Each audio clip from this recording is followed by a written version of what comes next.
Galatians chapter 4, we're coming into as we mentioned last week, a really beautiful passage of scripture that's it's very poetic and it's very allegorical. Allegory is a story that has uses symbolism and uses words to represent, uses a sort of a story to represent other truths. In fact, I had looked that up. I wanted to write that down, and I didn't. But the definition of allegory, it's a good. Maybe Jen, you could look that up while we're talking here. But allegory it usually has a spiritual truth to it, and we're going to see that in Isaiah 54. And so we come into Galatians chapter 4, and what Paul does now is he reinforces. What Paul does is he reinforces his instruction to the Galatians, to them to resist the persuasion that's come to them to go back to false religion and back to idolatry, to the idea that they can improve or they can establish or they can maintain their acceptance before God by something they can add to the work of Christ. That's the nature of all idolatry. It's the nature of all idolatry.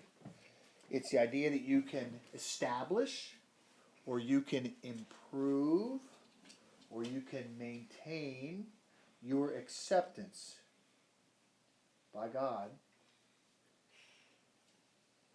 based on what you do. That takes many forms. We say this often, but we need to. Paul says it often. I mean, we've now had this theme, and for we've had this theme every time we've gotten together for the last 6 months or whatever length it's been. Do you know why we have this this theme? Because everywhere we've turned so far in Galatians, that's been the teaching. So it's not as if I'm creating a monotone or a mono-themed singular. Mono means singular. A singular theme. That's the only thing that I teach, so to speak. We're following what Paul is instructing the Galatians about, and so he's reminding them again. This persuasion has come to them that would lead them back to idolatry. And I'll repeat it again. The idolatry would be that my acceptance by God is in some way grounded or improved or maintained grounded on something that I perform, something I do. See, the flesh has to do that because the flesh by nature glories in itself and finds itself to be the reason for the goodness that I receive or the life that I have. And see, the flesh can't stomach the idea that you're telling me that I'm entirely at the mercy of God, that I can do nothing, and I'm entirely at His mercy, and the flesh just can't have that. It can't have that. There are tons of churches. You draw a 10-mile radius around where we sit right now, and I'll bet you 10 miles. Take a guess. You guys live here. If you took a 10-mile radius, you know what a radius is, 10 miles out, and you do a circle where we are. How many churches do you think we would hit in that 10-mile radius, 20 miles by 20 miles around? You think we'd hit 100? I think we'd hit 100 easy. I'll bet we'd hit 20. I'll bet we'd hit 20 in about 2 miles, 2.5 miles, 3 miles. I'll bet we'd hit 20. Religion is as popular as it's ever been. And do you know religion is where the flesh is exalted the most. More so than Times Square on New Year's Eve. More so than Delilah's down next to the airport. Delilah's is a strip house, strip joint. Do you know religion exalts the flesh more than the strip joint does? The flesh cannot have the truth. It can't do it. It won't do it. But the greatest news for God's people is precisely what we just said, that we are entirely at the mercy of God. That's the greatest news. For God's people, that's the good news. Paul's been saying this over and over again, and now he's going to bring this home to them in a very poignant means articulate, a very, very, very wonderful way when he brings an example to the Galatians from Genesis. And there's so much here. Let's dive into this. So I want to start, by the way, an allegory, definition of allegory here is a story in which the characters and events are symbols that stand for ideas about human life or for a political or historical situation. One of the places I said is one of the places I read about what an allegory, the definition of allegory was this: a story which has symbols or characters that talk about a particular meaning, oftentimes a moral meaning. Well, that's what we have here. We're going to have an allegory. We'll explain. So let's pick it up at Galatians chapter 4 and verse 17. They zealously court you, but for no good. Yes, they want to exclude you that you may be zealous for them. But it is good to be zealous in a good thing always, and not only when I am present with you. Paul's saying it's good to be zealous for the gospel. It's good to be zealous for obedience. It's in the truth. It's good to be zealous. Zealous means to be, what did we say that was last week, Nate? Zealous was like really desirous of, right? What's that? Excited about and desirous of. Remember the grilled chicken? Yes. Yeah. It's funny how examples help us. I had some right? tonight. Good. Okay. So it's good to be desirous of Christ and His work. My goodness, can you be desirous of anything better than that? It's good to exalt Christ. It's good to exalt the Father. When we exalt Christ, we're exalting the Father and the Spirit. That's the way God has designed His salvation. He exalts the Son, and in the exaltation of the Son, the Father is glorified and the Spirit is magnified. So it's good to be zealous in a good thing always, and not only when I am present with you, but all the time. That's true of any church, isn't it? We ought to strive for holiness in our lives every day, every moment of every day. We ought to work hard. We ought to be striving and be very diligent for holiness, for living according to God's law, in the sense of thankfulness and appreciation for what God has done for us.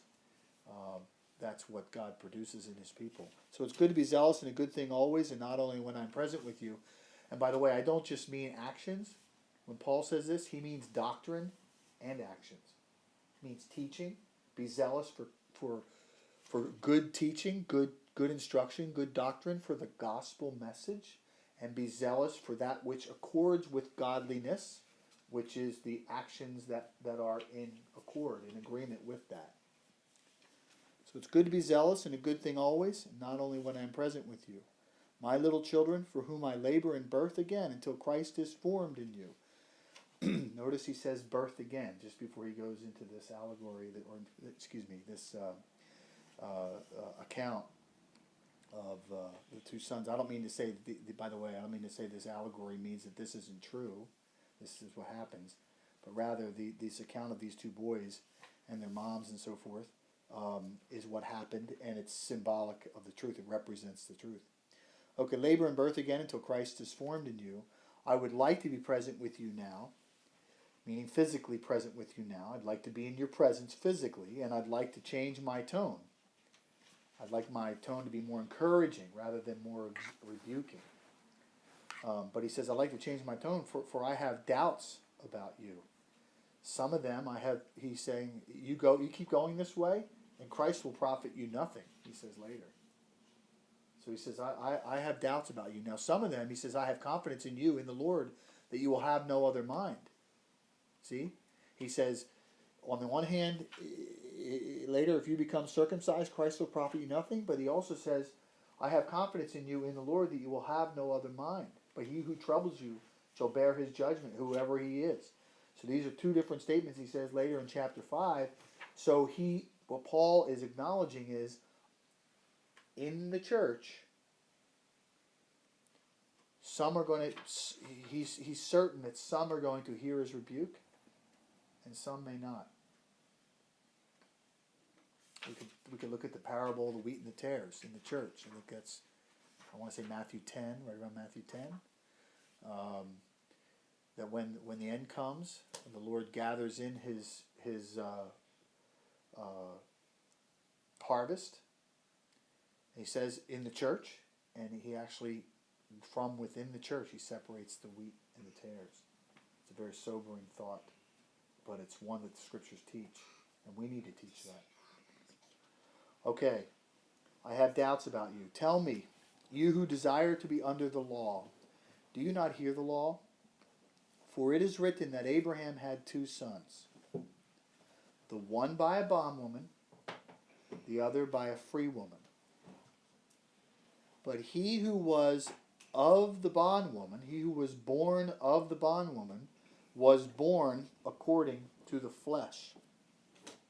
And he of the free woman through promise, which things are symbolic.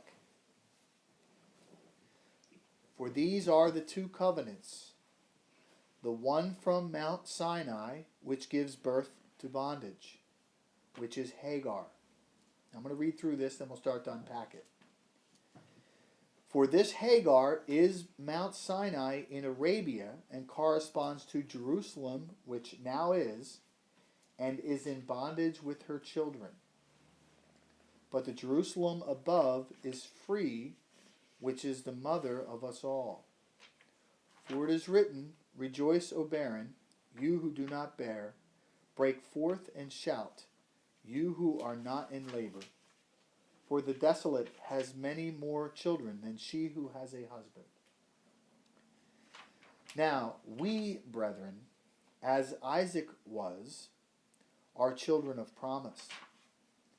But as he who was born according to the flesh then persecuted him who was born according to the Spirit, even so it is now. Nevertheless, what does the Scripture say? Cast out the bondwoman and her son, for the son of the bondwoman shall not be heir with the son of the free woman. So then, brethren, we are not children of the bondwoman, but of the free. All right, let's start to unpack this a little bit, okay?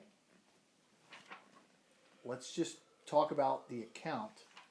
When I say the account, I'm not talking, I didn't want to say story. You know, sometimes when I say let's talk about the story of Abraham and Isaac and Ishmael, but we can sometimes say story and we think of something that's fictitious, like Ray Bradbury used to write really good stories. You ever read Ray Bradbury? Who else writes good stories? Anyway, fiction stories. Hardy Boys, sure. Or who's the guy that Santa Claus. Yeah, that's a story. Yeah.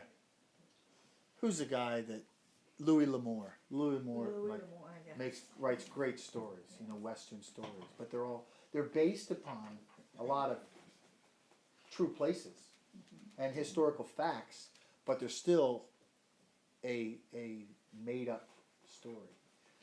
Well, the account of Abraham and Isaac and Ishmael and Hagar and Sarah, that's not a story in that sense. That happened, and Moses recorded it. And so let's talk about it. All right. So we remember Abraham, and in short, I'm going to condense this down. Abraham receives the promise that through him, all the nations of the earth will be blessed.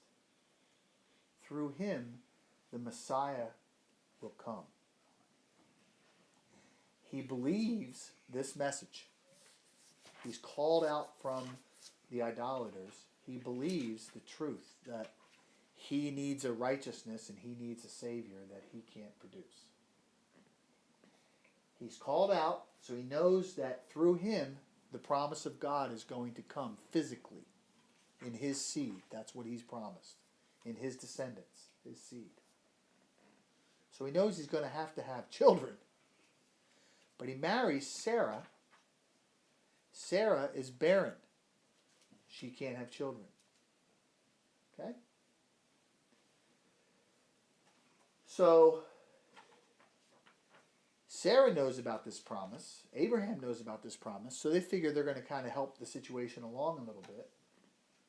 And Sarah had a handmaiden, an Egyptian handmaiden. Her name was Hagar. Handmaiden is like a slave, truly a slave, what's called a bondwoman. That's why it's called a bondwoman here. So you have Sarah, who's the free woman. She's the wife of Abraham. Her relationship with Abraham is by marriage, and there's freedom of love in that marriage and freedom of relationship in that marriage. They're not established. One doesn't own the other. She's, in that sense, she's the free woman. But Hagar is a slave. Back then, slavery was very, very common. In fact, for most of the history of the world, slavery's been very common. Different forms of slavery, but nonetheless slavery. So Sarah is not unable to have a son or daughter, unable to have children. She's barren. She's not able to bear children. Abraham is getting up in there in years, so Sarah has this clever idea that she will basically give Hagar her slave to her husband, and she will have a child through Hagar, like a surrogate child. She will. Okay, everybody with me? All right, so Abraham has relations with Hagar, and she bears a son. His name is Ishmael. Abraham is assuming, probably, that God's promise will come through Ishmael. However, they get visited by three messengers, three angels, and the messengers tell them, no, Ishmael's not going to be the son, because he was born according to the natural way, right? If Sarah's barren and Hagar's not, Hagar's able to have children, then when Abraham and Hagar have sexual relations, then by the strength of the flesh, by common way that children are conceived and born to women who can conceive and bear children, she bears a son. That's Ishmael. But like I said, Sarah is barren. So according to the power of the flesh, Abraham and Sarah cannot have children. So Abraham has it through Hagar. But the messengers come and say, no, you're going to have a son.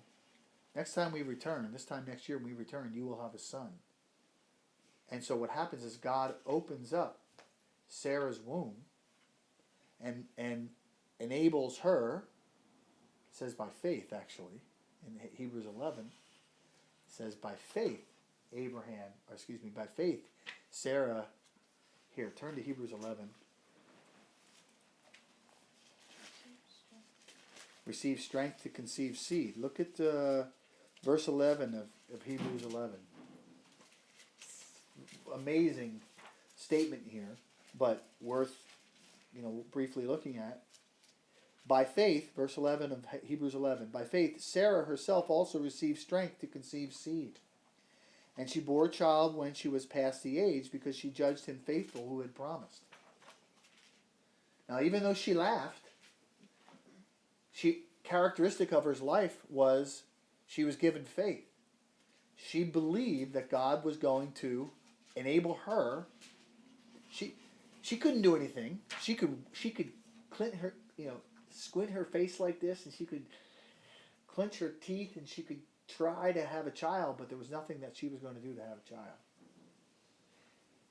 The scriptures tell us, God tells us in the scriptures, by faith she conceived.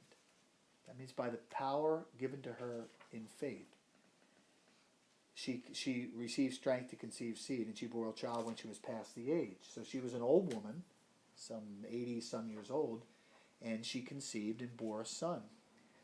So now we have Ishmael, born of Hagar, the bondwoman, born by the power of the flesh, and we have Isaac, born of Sarah, who's the wife of Abraham, not the bondwoman, but the free woman, and Isaac is born by the power of God, right? Not born in the flesh, but what's it say? But born through promise. In other words, God promised you were going to have a son. He promised that to Abraham, an heir. He promised that to Abraham and Sarah later. They believed that, and so you had Isaac was born by the power of the promise. Then Ishmael picks on Isaac, basically. If you go back and read the story, I'm going to say it's around the 22, 23, 24, 25, 26 in Genesis. Basically, Ishmael picks on Isaac. And Paul interprets that through the Spirit as the son of the flesh, Ishmael, persecuting the son of the promise, Isaac. And so Abraham actually pleads with God that the promise would come through Ishmael. And this is earlier now, I'm kind of back and forth, and God said, no, the promise will not come through Ishmael, but rather you shall bear another son through Sarah, and it will be Isaac. And that's through whom the promise will come. And actually, Abraham sends Ishmael and Hagar away. He casts them out of the family.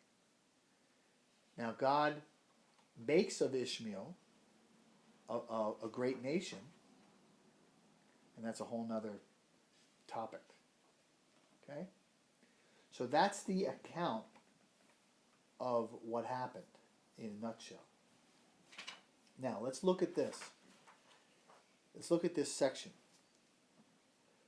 In the section here we have a comparison. We have a contrast. Okay? We have a number of things being contrasts. Let's list them. Okay, so start reading through here, and I'll give you the first one. Okay, it says Abraham had 2 sons. So I'll start it out. So there's a contrast. We have, on the one hand, we have Isaac. On the other hand, we have Ishmael. So we have 2 sons. What other items, what other parts are connected with those 2 sons as you read through the passage? Free woman and a bondwoman. All right. So we have Isaac and Ishmael. We have free woman, and we have bondwoman. No, Sinai and Jerusalem. Okay. So we have, with the free woman and Isaac, I'm going to have to try to remember all this as we go. We have the Jerusalem above, which is free. Now, the Jerusalem above means, see, it doesn't say Jerusalem, which now is and is in bondage with her children. Is that heaven? It's the Jerusalem. It's the city of God. It's basically the dwelling place of those who are of the gospel. It's the place where of the promise. It's symbolic. Jerusalem is symbolic of the city which has foundations, whose builder and maker is God. The Jerusalem which comes down from heaven in Revelation, the book of Revelation. So it's the idea that all the citizens of God that are elected before the foundation of the world, that is the dwelling, that is the place where they dwell. They dwell in the everlasting city of Jerusalem. So we have the spiritual city, which is Jerusalem. Jerusalem, which is above, which is okay. And we also have Mount Sinai, or we could say that. Well, let's contrast it this way, Angie. We have the Jerusalem above, and we have the Jerusalem below. That's what I was my All next right. contrast was one's above and the earth. Correct. So we have the Jerusalem that is heavenly. We have the Jerusalem that is earthly. Okay? So far we have Isaac and Ishmael. We have free woman and bondwoman. We have Jerusalem which is above and the Jerusalem which is from the earth. Okay? What else? Ability and inability. Okay? We have inability over here. You say inability by the Barren. flesh. Right. Barrenness and ability. So inability and ability. So the ability, I should have a whiteboard, you know? The ability we put on the flesh, I just gave you another one. Or we put on the bondwoman's side, on the side of Ishmael and Hagar. Did we already? Yeah, we already did that. Yeah. And inability, inability. You're going to stay with me, Rachel? Are you cataloging all this? Nathan, do you? You writing this down, Nathan? Yes. He's not even. Did you close. draw a chart? You got it. Okay, you got something going on here? Okay, good. Put a line down the middle, and we're going left side, right side. What do you got so far, Nathan? I have bondwoman, free one, faith, natural, promise, bondage. Well, you're adding more. You didn't. You hold on. You're jumping ahead, Nathan. I have Mount Sinai, Jerusalem, or Jerusalem below, above, ability, and inability. Okay. All right. So far we got 2 boys, we got 2 women, we got 2 cities, and we got 2 principles. Right? So far we got 4 right now. Okay. Everybody with me? You're gonna be Rich. You gonna stay with us here? I'm trying. All right. We're gonna say. All right. So right now we got. I'm gonna say it again. 2 boys, 2 women, 2 cities, and 2 principles. All right. Let's get another one. Nathan, you jumped ahead and had 3 or 4 more. So go ahead. Promise and bondage. That doesn't Or- work. Okay, Promise, okay. promise and flesh. Faith and natural. That don't work. That's all right. Sarah and Hagar. We have those already. There you go. Now you're on it. We have that. That's a good separate one though, because the bondwoman and the free woman are concepts, not necessarily specifically. Here we have Hagar and Sarah. So that's good. Okay, we got Hagar and Sarah. So we got okay. I don't want we'll make the list, but you rattled some other ones there. We got to make the connection. So look Faith. closely. Disbelief. All right, good. Faith is of Isaac, and unbelief or unfaithfulness, faithfulness, or faith and unbelief. Okay, good. Okay. That doesn't necessarily say right here unbelief, but that is the contrast, right? Because that's what's being set before us here. What we got is what we got here is a separation, a great chasm between these 2 categories of things, which is really helpful for us to think about. The for what Jen was going after, I think for my brain to handle it, one's barren, the other's fruitful. Okay, so Jen went to inability and ability. We're gonna put Underneath. barren is Barren. the inability. Can't have a child. Desolate. Thank you, Mom. Okay, well that's yep. Well that's another. So let's hold off on that. So we got barren and we got fruitful. Nate, you're writing this down? Are you sure? Because you're gonna be tested later.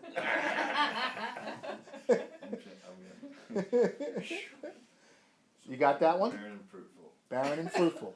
Barren's with inability. Right, which is with Sarah. correct. You got it. Fruitful. Keep writing it down. All right. All right. So then we got Rich threw out the word desolate. Okay. So here's okay. So Rich, what's the contrast then? We got desolate on one side. What's on the other side? I don't know yet, but it's got to be desolate. Desolate. What's desolate? It's like wasteland. Yeah, wasteland, barren.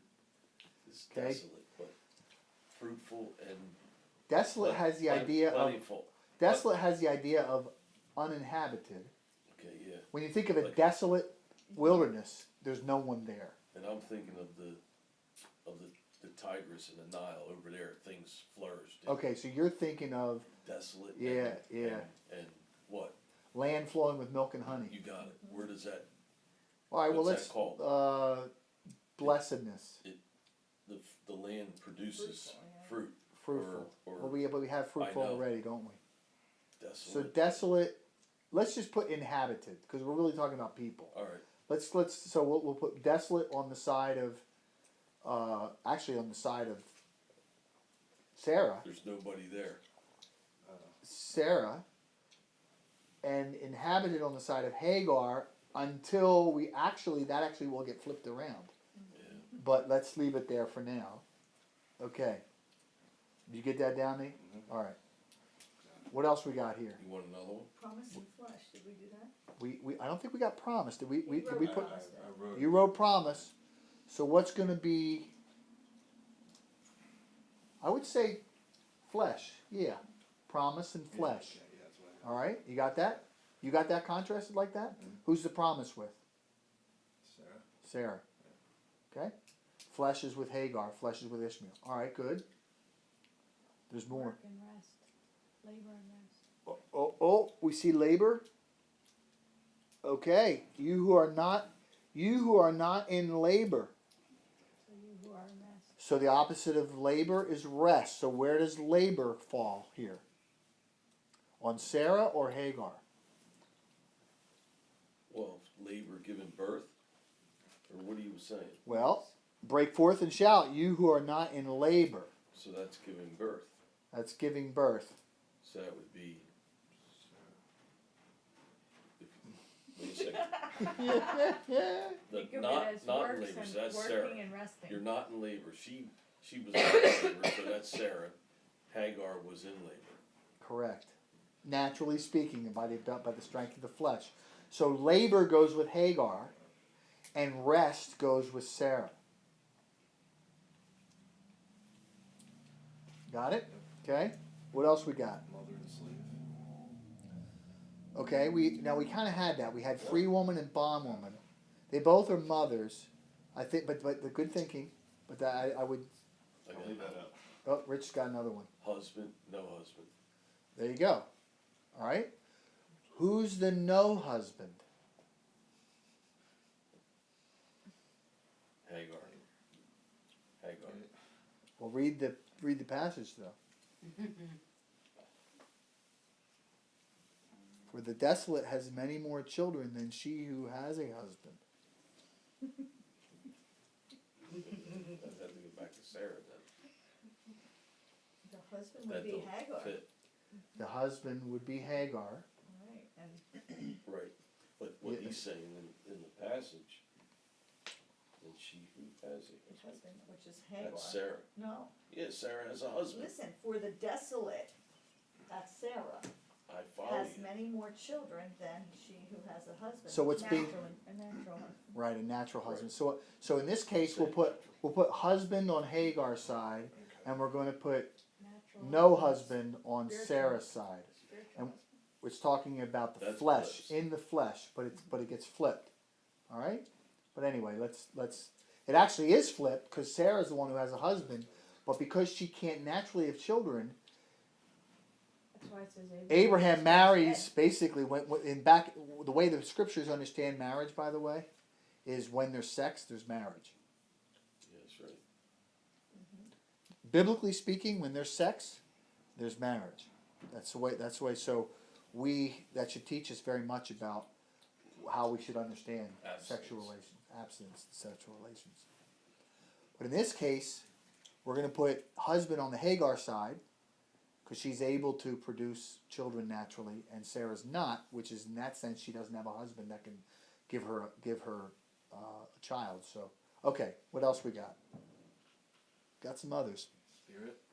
Well, we did the spirit and the flesh, No, right? we did promise and flesh, Yeah, but but We did the spirit and the flesh?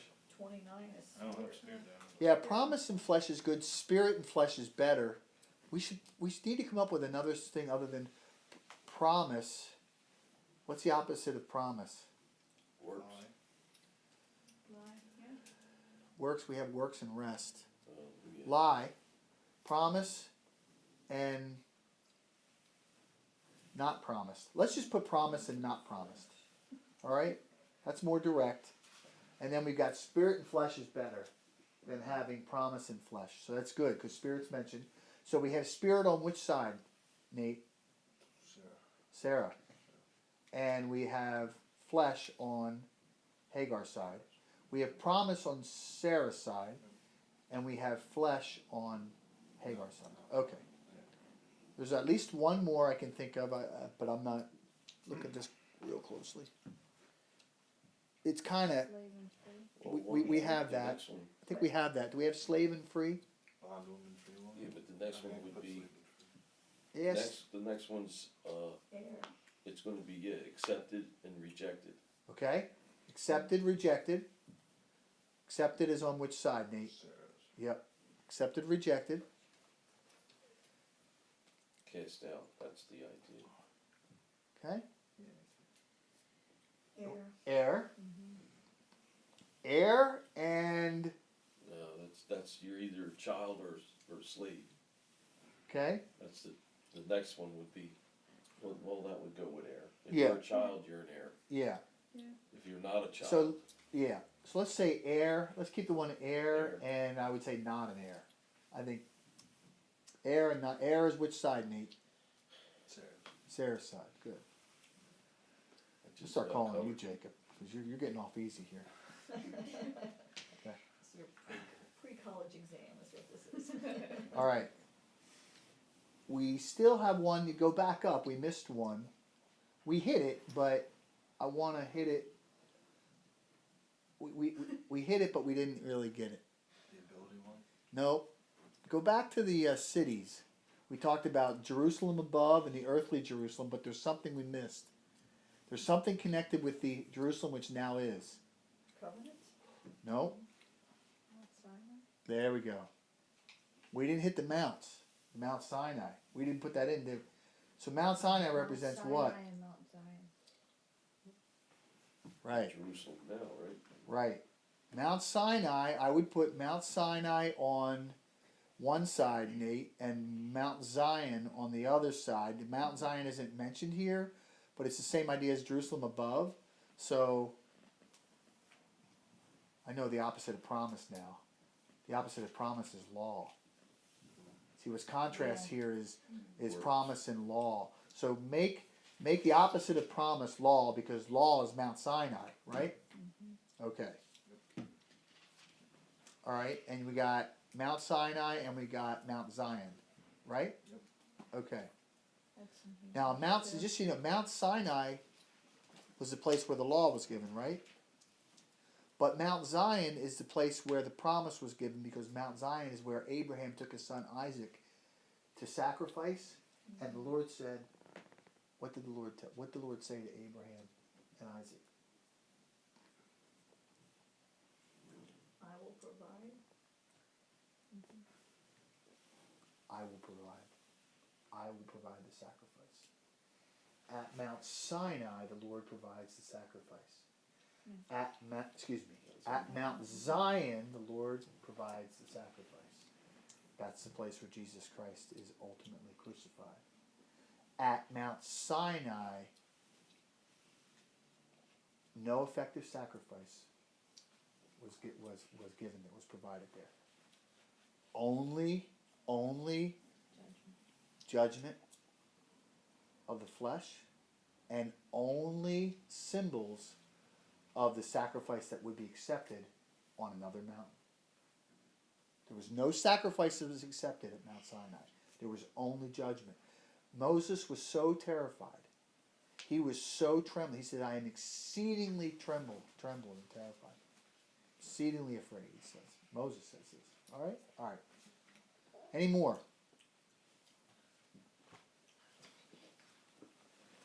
That pretty much does it. Did we say covenants? Somebody said it, Yeah. Yeah, I think we said. but I don't think we wrote it down. All right, so we have a covenant of what? So, Doesn't say it, but Two covenants. okay, we have two covenants. What are they? Covenant Covenant of works and Grace. covenant of grace. Those are the covenants that face us. Okay? But think about this. Jesus Christ, on us, we only have one of those two. We either are under the covenant of works. I say we, meaning human beings. Each human being is either bound to the covenant of works or ultimately bound to the covenant of grace. They're not bound to both. Jesus Christ, however, he's bound to the covenant of works and he's bound to the covenant of redemption. Actually, the covenant of redemption, you could say, precedes, though God is eternal, and we can't even understand that in eternity past. But the covenant made between the Father and the Son was a relationship of mutual benefit that was a covenant of redemption. Jesus Christ didn't need grace. Right? He didn't need grace. Why would he need grace? He's never sinned. He never will sin. He never has sinned. But he did with the Father. We're in a mutual relationship of a covenant of redemption. He would redeem God's children. So he had on him the covenant of redemption and the covenant of works. He had to establish, this is so vital to the understanding of the gospel spiritually, righteousness, all righteousness. That means the righteousness that God would accept was established in Jesus Christ. He had to fulfill the covenant of works. In order for the commands come to humankind because Jesus Christ was going to come. And so he fulfills the covenant of works. So anyway, it's just interesting. But anyway, for us, it's a covenant of grace and it's a covenant of works that we're faced with. So we have the two covenants, all right? Anything else? Did we miss anything? I think free and slave, we kind of had that, didn't we? All right.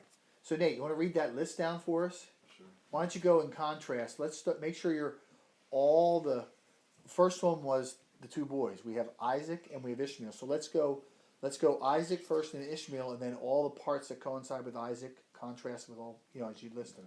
Okay? Isaac first. Isaac first and Ishmael, then Isaac again, the Isaac side, then Ishmael side, and back and forth like that. Okay. If you're able to do that. I have Sarah, Hagar, free woman, bondwoman, spirit, flesh. Jerusalem above, heavenly, Jerusalem below, earthly, or I have Mount Sinai, Mount Zion, ability, I'm going wrong. Inability, ability, barren, fruitful, desolate, inhabited, rest, labor. Ooh, slow down. I'm trying to digest this as you go here. No husband, promise, law, accepted, rejected, heir, or not heir, child, cast out, covenant of grace, covenant of works. Okay. I'm going to have to write all them down. Maybe afterwards or maybe you can email them to me. Okay, Think you can do that? definitely. All right, great. Then we'll put them up on a whiteboard next week when we get to here and we'll lay it out again so we kind of get it in their heads. Yeah. All right, we only have a few minutes left, okay? That's the first thing I wanted to do when we looked at this passage. Because this passage is full, it's just chock full of the contrast between these two covenants, these two children, these two women, these two principles, these two doctrines. Truth and the lie. Doesn't say it here, but truth and the lie. That's correct. It's full of this, okay? So, let's just start at, now we have this, let's just look at past verse 21, okay? He says, "Tell me, you who desire to be under the law, do you not hear the law?" The law here, when we think of law, by the way, we often think of, when I say law, what often do you think of? 10 Commandments. 10 Commandments, okay? The scriptures do use the word law to designate or to define, or that's not the right word. Sometimes I get lost in my words and I don't get the right word. Identify the 10 Commandments. Sometimes that's true. Oftentimes when you see it, it's capitalized. When you see the word law in the scriptures capitalized, that more specifically speaks to the 10 Commandments. The 10 Commandments are a moral, an absolute moral standard. All right? The way that Paul and the Holy Spirit is using the word here, law, is inclusive of the 10 Commandments. It's in the sense that you who desire to be under the law do not hear the law. In other words, you want to put yourself back under a standard of absolute moral standard, an absolute, a standard of absolute righteousness. You want to put yourself back under that and say that there's some condition, like we said at the beginning of this study, whereby you can, what did I say? Gain, maintain, or improve your relationship with God based upon your performance, something you do, which is, of course, something moral. You're in big trouble, because the 10 Commandments, the righteousness that God requires. Listen, the righteousness that God requires is way beyond the 10 Commandments. The 10 Commandments, they only witness to this righteousness. The 10 Commandments, let me just say what the scriptures say. Here's what the scriptures say. But now the righteousness of God apart from the law is revealed, being witnessed by the law and the prophets. You got to look at this. Look at Romans chapter 3, because this looks carefully at Romans chapter 3, verse 21. Everybody turn to Romans 3:21.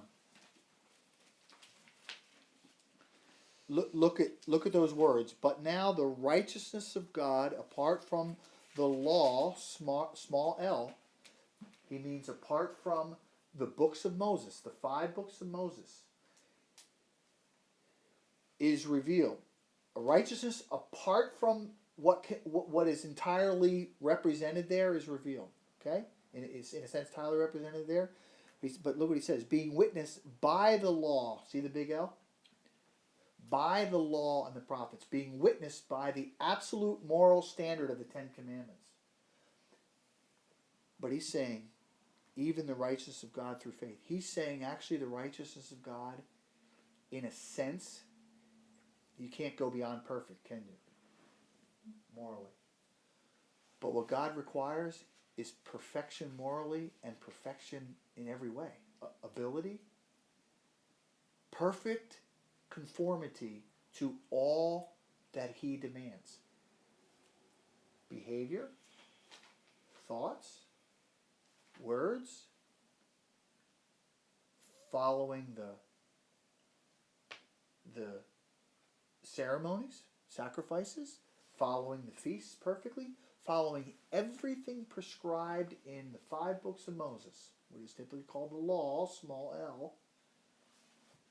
You follow all that, if you think even perfectly, blamelessly, and you have yet to get even close to the righteousness of God. I'm talking about in your flesh. Seriously, it can't be done. Cannot happen. You cannot do it. Okay, every thought you ever have has to be absolutely perfect in order for you to be accepted. So now back over to Galatians. Tell me, you who desire to be under the law. You desire to put yourself back under those ceremonies. Remember he says, what's he say? You become circumcised. That was a ceremony. You observe days and months and seasons and years. We have read this, right? I am afraid for you lest I have labored for you in vain. It's not just, they weren't only going back. If you want to go back to circumcision, you better go back to keeping the Sabbaths. Every 7th year, you better not till your field. Every 50th year, You better revert all your property back to its original owner. Every Sabbath day, you better not do any work whatsoever. I mean, on and on and on and on it goes. So what Paul's doing here, he's saying, you want to put yourself under the law in one area, then you go back and you got to listen to what the law says, listen what the 5 books say, and he uses this one example, but you're gonna have to do everything absolutely perfectly. And he says, but even if you go back to the law, the 5 books of Moses, even the law doesn't testify to using the law to establish your own righteousness, because look what it says. You see what I'm saying? Is that right? Yeah. See, the law doesn't even testify to trying to encouraging you to establish your own standing. Go ahead. Fulfill it. Just to fulfill it, I think. Right. So the law itself testifies that the fulfillment's got to be through the promise, Mount Sinai, the Spirit, all the list there. Okay? All right. So you desire to be under the law. Do you not hear the law? For it is written that Abraham had 2 sons. We've talked about that. The one by a bondwoman, that's Hagar, and the other by a free woman, that's Sarah. But he who was of the bondwoman, who's that? Ishmael. But Ishmael was born according to the flesh. We already talked about that, right? Hagar could bear children. And so they decided, well, let's help God out here. God apparently, God's promise maybe isn't powerful enough in and of itself to accomplish what it has promised. Do you know that's what the lie always believes? The lie always believes that God will not and does not accomplish his promise by himself, through himself, for himself, unto himself, etc., etc. He always needs a little help. He always needs a little help. It comes right down to the lie that we see all around us. The idea that Jesus Christ did not actually save his people from their sins, but he made salvation available, possible.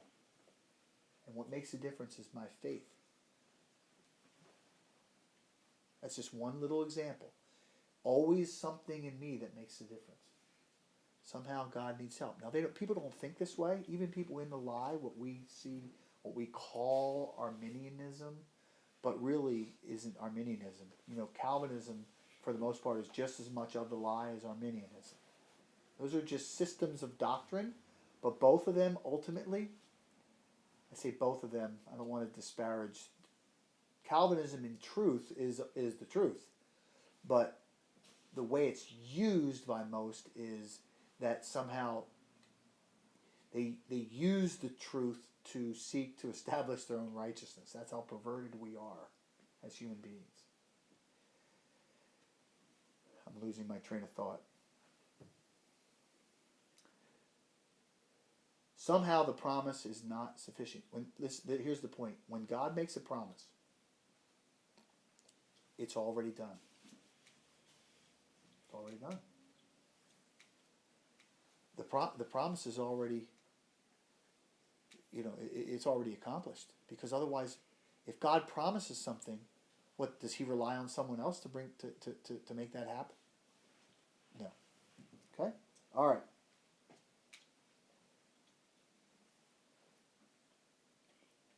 He was born of the free woman. Isaac was born through promise, which things are symbolic. Okay? So what this means is this. We go back and we read Genesis, or the chapters I described, and like I said, they're 22, 23, 24, in that range somewhere. The Holy Spirit teaches us that those chapters, all the way back here, were written for our comfort, our being the people of God, the children of God. They're written for our comfort. They are written for our instruction. They are symbolic of the gospel truth. What that does, that teaches us as to how we ought to read the scriptures. When we read the history, when we read the prophets, when we read the law, small l, we ought to be looking for the symbolism of the gospel. Now, some people think that's dangerous because then you're going to be inserting your own ideas into the scriptures and always making them to fit a certain frame of mind. That's what they say. Okay? Truth be told, the scriptures always fit a certain frame of mind.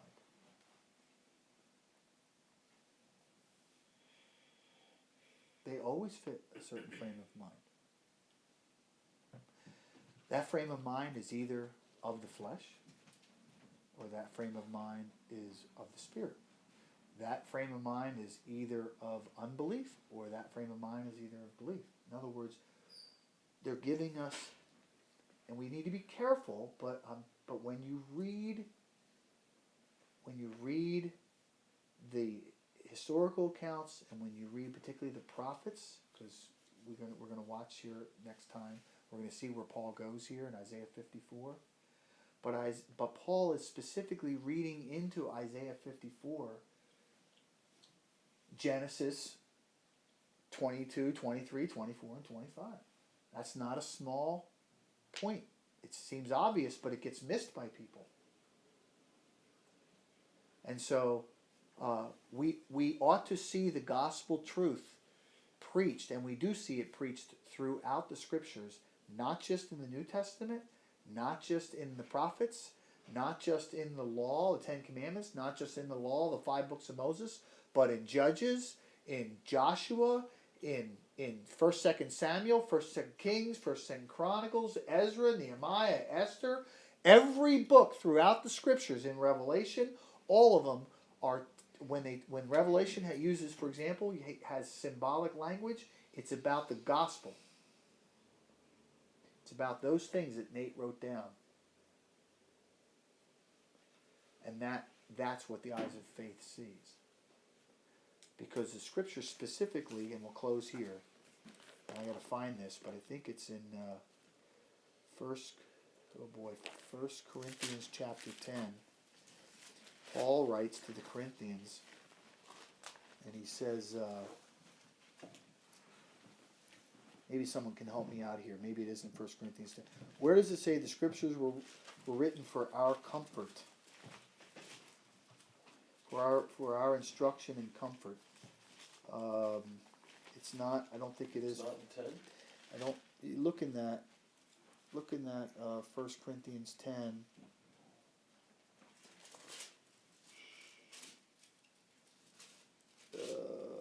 Oh yeah.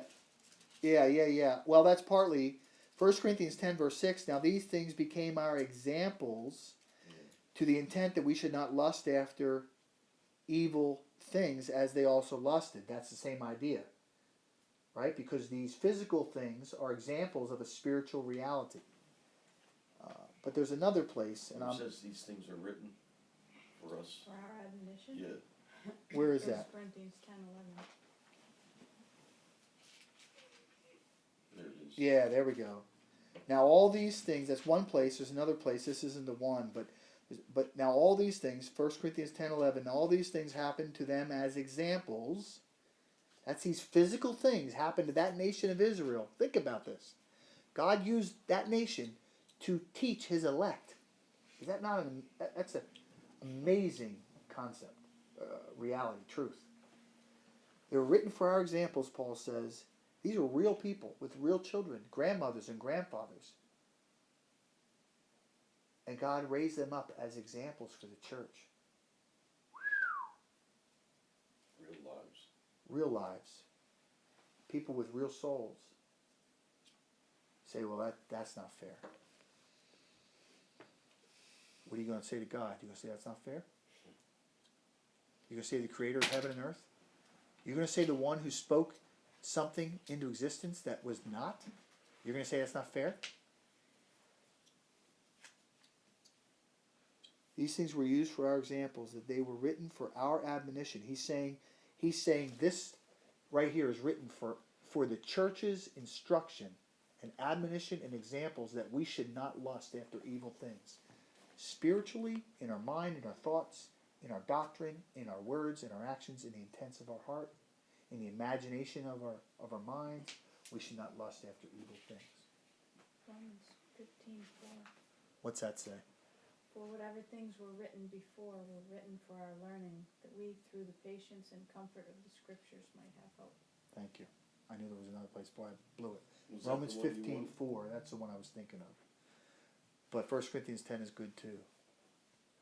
Alright, we're going to stop where it said these things are symbolic. That's what I wanted you to think about. When it says symbolic, I wanted you to understand that the scriptures, this book right here, that was preserved by thousands of people, scribes, many of them didn't know the truth. This book was preserved for the church and only for the salvation. This was also preserved for the condemnation of the non-elect, because the gospel goes out and it does two things: it hardens and it saves. This book was written for salvation for the church, and all of it is symbolic to the work of Jesus Christ in salvation. That's what the scriptures say. These things are symbolic. Okay?